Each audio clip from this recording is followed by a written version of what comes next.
আজকে সবাই স্কুলে এসছে তো? হ্যাঁ স্যার, এসছি। অবশ্যই স্যার, আসবো না কেন? তোদের তো আজকে প্রথম দিন, তোদের দুজনকে আমি চিনি না।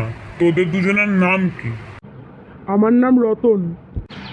স্যার, আমি রোজ সকালে খাই ছোলা, আমার নাম ভোলা। তো বাবা, তোমার তো ডায়লগ দেওয়ার কি ছিল? তোমার নাম ভোলা, তো ছোলা ফোলা বলার কি ছিল? ভোলা বললে হতো। রতন, তোকে একটা প্রশ্ন করছি, উত্তর দে। স্যার, যা ধরবেন তাই পারবো, বলুন তো শুধু।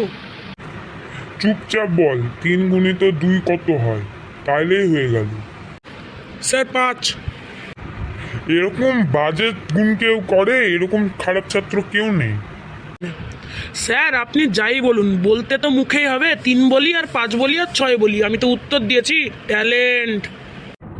বেরিয়ে যাও ক্লাস থেকে, তোমার মতো নির্লজ্জ ছাত্র আমার ক্লাসে যেন না দেখতে পাই। স্যার, তাহলে আমি একা থেকে কি করবো? আমিও বেরিয়ে যাচ্ছি। আমি বাড়ি গিয়ে গাই ছোলা, আর সবাই আমাকে ডাকবে ভোলা। Tata sir. নির্লজ্জরা পালিয়ে গেল। যা যা, এই নির্লজ্জদেরকে আর স্কুলে আসতেই দিব না।